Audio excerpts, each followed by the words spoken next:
I've always measured myself in numbers. Scores, rankings, test results, simulations, the cold arithmetic of performance. Spaceflight was my language.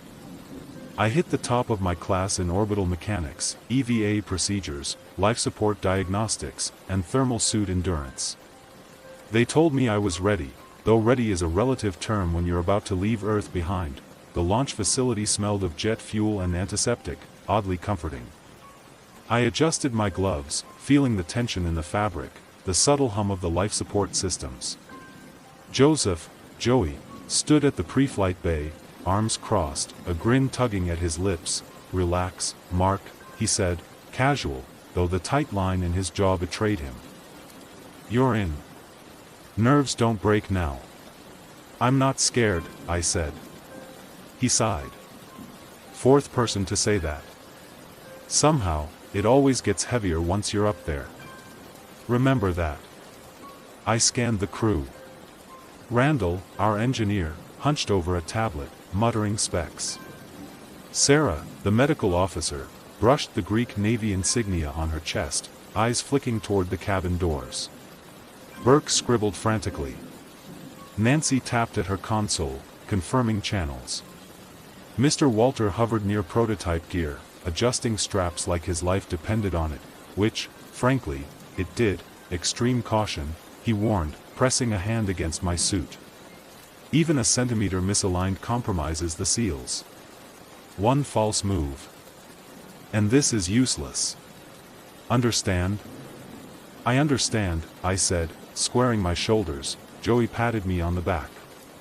"Let's board and get you to orbit. Captain's waiting at the station. Docking's on us, you focus on not flinching when the engines rumble." He raised his voice to the crew, "Let's roll out." The countdown was procedural, 3 hours strapped in while systems were checked and rechecked. Space Center, Mission Control. Nancy Bunch. "Do you copy?" "Copy. All good down here." I settled in as cockpit switches clicked into place. Nerves trickled in despite my calm face. The orbital hatch sealed, pressure tests hissed in my ears.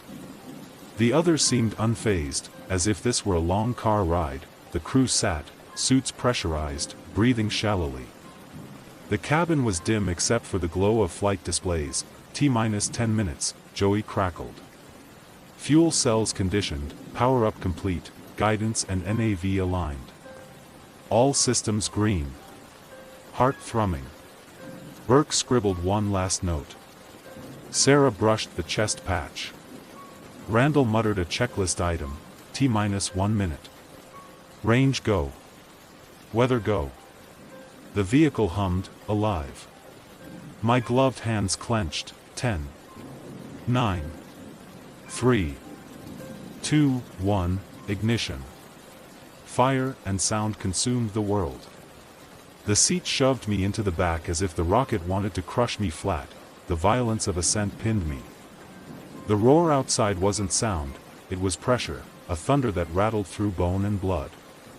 Visor fogged at the edges. Cabin shook. Load climbed, 2, 3, 4 times normal. Every breath a struggle. Every muscle screamed. At 2 minutes, the sharp crack of separation jolted us.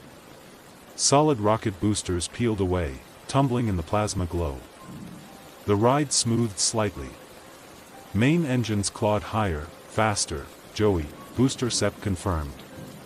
Engines up. Randall, main engines holding. External tank pressure nominal. The sky shifted from cobalt to black. Stars stabbed the void. At 8.5 minutes, engines throttled down, then cut. Silence. Weight vanished. Arms drifted in straps. External tank released, sliding to burn in the upper atmosphere.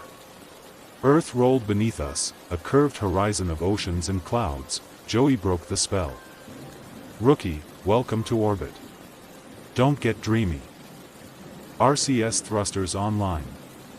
Guidance confirmed for insertion trajectory. Sarah, life support steady. Vitals within limits. Mr. Walter hovered. Suit integrity clean. Don't slack. Copy, I said. Silence of space heavier than launch's roar. Beneath procedure, one thought pressed, we had made it off Earth. The real test awaited, descent was nothing like launch. Liftoff was fire and violence, landing was silence and calculation. The orbiter drifted into lunar orbit. Earth shrank to a pale coin. Randall and Joey armed descent engines, guidance locked. Descent initiation in 3, 2. Main engine pulsed, slowing orbital speed. Moon's gravity gripped us, altitude ticked down. At 15 kilometers. Lander separated, thrusters nudging position. Burke muttered corrections. Randall trimmed controls. Dust plumes scattered as descent engine throttled, 300 meters. 250. 200, Nancy relayed. Final flare brought us onto the regolith, pad settling with a muted crunch. We were no longer falling, landing checks began immediately. Joey powered down propulsion. Randall ran sweeps. Sarah checked oxygen and med kit. Mr. Walter hovered, double-checking my prototype suit. This isn't just gear, he said, tugging the wrist joint. This is your lifeline. No move without confirming every seal. He ran diagnostics, dual sensor array, thermal imaging, low-frequency acoustic pickup. Tear mitigation polymer lining. HUD guidance overlay pointing to the Anomaly crater. Emergency Anomaly protocol switch, you're first wearing this for a reason. Log everything. Hit the switch if something actively anomalous shows. Extraction routine will engage. Don't hesitate. Copy, I said. My voice cracked, but firm enough. I knew what I signed up for, where exploration met sacrifice. Descent to the far side was rougher than expected. Corrections rattled bones. Instruments flickered. Breath fogged helmet. Skids touched down, silence heavy, absolute. I stepped out, boots crunching dark regolith. Floodlight cut a thin slice. Shadow swallowed the rest. I stumbled over something half buried. Not rock. A helmet cam. ID legible. Stowed it and pressed on, then I saw it. A silhouette at the crater lip. Upright. Full EVA suit. Hands at its sides. Visor dark, no thermal reading. No life trace. Just standing, badge number different from the cams. Whoever this was, it wasn't her, comms crackled. Crew voices tense. Sarah breathing quick. Randall cursing. Burke demanding I secure the suit. Dragging it was brutal. Far heavier than it should be. Stiff, unyielding, brittle beneath fabric. Sweat streamed. Muscles screamed. Arms felt wrong. A faint poking resistance beneath the surface, like hardened blood separated from flesh. By the lander, the body was secured in cargo. Yet its presence lingered, a shadow inside the cabin. Every engine shutter vibrated through it, through me, docking. Crew waiting. Burke already suited, sterilized equipment laid out. Body wheeled into isolation, glass and lock sealing it. Captain John exhaled. Well. Looks like we've got a lead. Not the kind you want to shake hands with, but progress. Nervous chuckles. Recording cued. Screen alive. Static cleared. Helmet cam, astronaut walking regolith, anomaly reader spiking. Large thermal presence. Wall.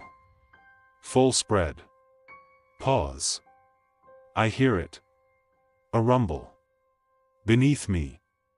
Telemetry showed nothing. Only her voice against the void. After, I hear her speak this sequence of words, Greek, the Enai and Taxiai. The enai and taxii. Oi trice peripaton. Saku. Camera lowered to the ground, exactly where I later found it. She walked forward, speaking until audio fractured, image froze, long silence. Sarah rose, fists clenched, left. What did she say? I asked, Nancy, pale, Greek. Kate's camera. ID confirms. But the body isn't hers. Different number. My neck pricked. Then whose? Nancy cut me off, voice tight. First lines. Sarah taught her. It means, it'll be all right.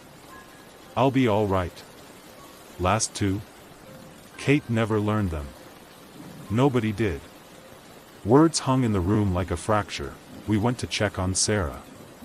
She looked shaken, almost pale behind the med console, the last two lines. She whispered. There. An invocation. A warning. Something Kate didn't understand. Something I only realized when I heard them in context with the anomaly readings. Before I could ask more. The first thud came from above, thud. Thud, a pause, thud, another pair of thuds followed, then a final lone thud, 3 footsteps, but not normal, 2 consistent, 1 extra after each step.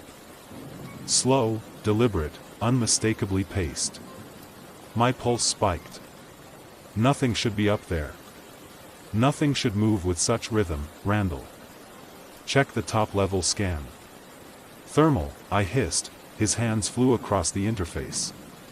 Panels lit up, numbers and heat maps dancing across the display. Got it, he muttered, voice tight. There's something. Humanoid. Heat signature like flesh. And extra limb. My stomach dropped. I could see it on the screen, an impossible shape moving across the roof, pacing. Deliberate. The slow, impossible rhythm, repeating, mocking the laws of physics and space, panic clawed at my chest. My mind raced, thinking of the hatch and the lab. Whoever, or whatever, was up there, it was moving independently, violating everything that should be impossible. Risk. Contamination. We couldn't send anyone out. I turned to the observation wall. Burke's handwriting sprawled across the whiteboard, scrawled in red marker, chaotic and frantic. Notes, telemetry readings, body measurements, all meticulous. One line stood out, "Dot is the very error of the moon." My stomach lurched. The words felt like a warning. A message written into the chaos, a hint at the madness this place could breed. And as I stared, the lab hatch shifted slightly, a faint gap where the body should have been, Burke. The suit. Gone, and that weight hit me. The dark side of the moon had claimed something, or someone, again.